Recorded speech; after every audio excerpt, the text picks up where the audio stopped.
आज का लेक्चर बहुत ही इंटरेस्टिंग होगा क्योंकि आज हम पढ़ने वाले हैं कि क्यों एक फ्रैक्शन को अगर 100 से मल्टीप्लाई कर दें तो वो परसेंटेज में कन्वर्ट हो जाती है।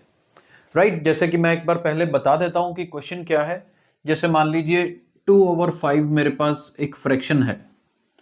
फ्रैक्शन को परसेंट में कन्वर्ट करना हो तो क्या करते हैं, सभी बच्चों को ये स्टेप बताते हैं ना कि 100 से मल्टीप्लाई कर दो तो ये क्या बन जाता है, परसेंट में कन्वर्ट हो जाता है। बात भी ठीक है। और ये करके क्या बनेगा, 20 मल्टीप्लाई टू 40, तो जी ये 40% है। 2/5 क्या है, 40% है। बच्चे इसको याद कर लेते हैं, लेकिन इसके पीछे बेसिक कंसेप्ट क्या है, क्यों 100 से मल्टीप्लाई कर सकते हैं, तो वो आज के वीडियो में समझने वाले हैं। बहुत ही इंटरेस्टिंग होगा क्योंकि बेसिक कंसेप्ट अगर क्लियर हो तो मैथ पढ़ने का मजा ही अलग है। चलिए, सबसे पहला काम क्या होता है, एक्चुअल में जैसे ये फ्रैक्शन है ना 2/5, फ्रैक्शन को पहले तो परसेंटेज में कन्वर्ट करने का मतलब क्या है, पहले तो ये समझते हैं, फिर आएंगे उस पे कि 100 से मल्टीप्लाई क्यों। राइट, तो दो क्वेश्चन है यहां पर। पहले तो हमें क्या एक्चुअल में क्या करना होता है, परसेंटेज में कन्वर्ट करने का मतलब है डिनोमिनेटर को 100 बनाना। क्योंकि ये देखो, जैसे मान लो 35% है ना, एक्चुअली इसका मतलब क्या होता है 35/100। मतलब किसी भी टर्म को परसेंट यहां पर हटाओगे तो डिनोमिनेटर में 100 लगा दो, क्योंकि 35% का मतलब है कि 100 में से 35। तो यही काम हमें करना है। जैसे 2/5 है, 5 में से 2 है, तो 100 में से कितना होगा, बेसिक तो ये है। अब जैसे 5 को 100 बनाना हो तो हमें क्या करना है, 20 से मल्टीप्लाई करते हैं ना, ऊपर भी 20 से करेंगे, नीचे भी 20 से करेंगे, तो 40/100। डिनोमिनेटर में 100 है ना, तो इसको हम लिख सकते हैं 40%। ये मेरा बेसिक कंसेप्ट होता है कि अगर परसेंटेज में कन्वर्ट करना है तो मतलब आपको डिनोमिनेटर को 100 बनाना है।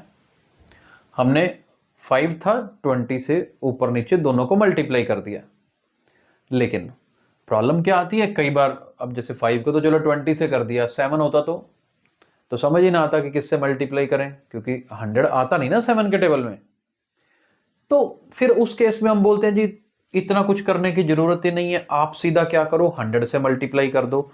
जैसे कि मैंने अभी करके दिखाया था, यही 2/5 वाली एग्जांपल को हमने किया था ना, 100 से मल्टीप्लाई किया था तब भी 40% आया था।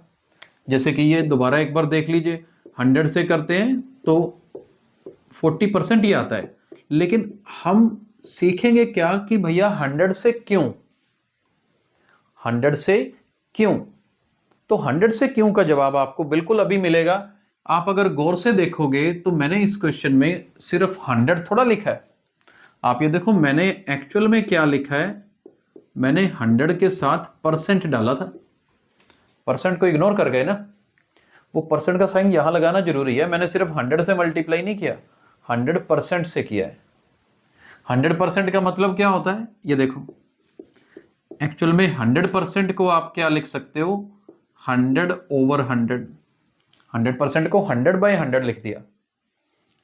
अब आप देखोगे तो कैलकुलेशन क्या बनेगी, ये मैं वैसे ही करके दिखा रहा हूं, हालांकि ऐसा करते नहीं है, जरूरत नहीं होती ना, बस परसेंट का साइन चलता जाता है साथ साथ।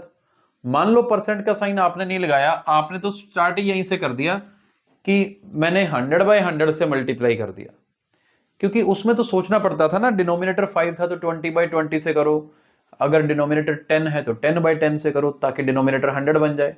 यहां कुछ मर्जी आ जाए, बस 100/100 से कर दो। एक्चुअल में तो ये चीज है, 5 से 100 काट दिया, 20 तो बनेगा 40/100, और फाइनली इसी 40/100 को हम क्या लिख सकते हैं, 40% लिख सकते हैं।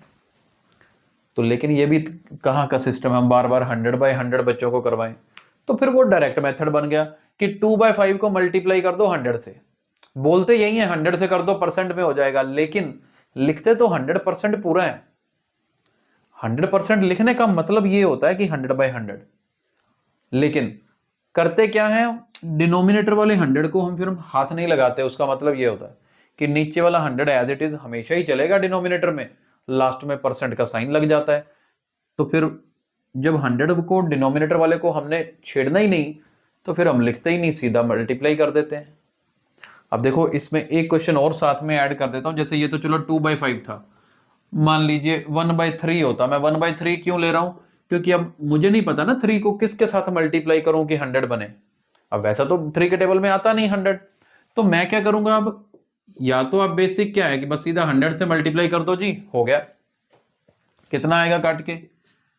3 3 9, फिर 3 3 9, 30.3% अप्रोक्सीमेटली, क्योंकि वो 3 3 3 3 चलता जाएगा ना, तो मैं इतना लिख देता हूं। अब यहां क्या है, आसान है, परसेंट का साइन पड़ा है।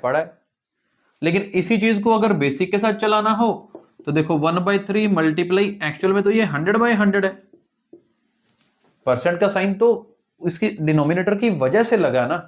अब यहां पर भी 3 से ही काटेंगे, 33.3 मैं लिख रहा हूं, आपका आंसर बना 33.3 डिवाइड बाय 100। हाँ, नीचे वाले 100 साइन को मैंने कहा हाथ ही नहीं लगाना, बनेगा यही 33.3 फिर परसेंट, तो बात खत्म है। फिर मेरे को बार बार 100/100 क्यों लिखूंगा? इसलिए मेथड तो यही लगाते हैं। फिर फ्रैक्शन को परसेंट में कन्वर्ट करना है तो 100% से मल्टीप्लाई कर देते हैं। आई होप ये कंसेप्ट समझ आया होगा। अगर आज का वीडियो पसंद आया है तो इसे लाइक और शेयर जरूर कीजिए। Thank you so much.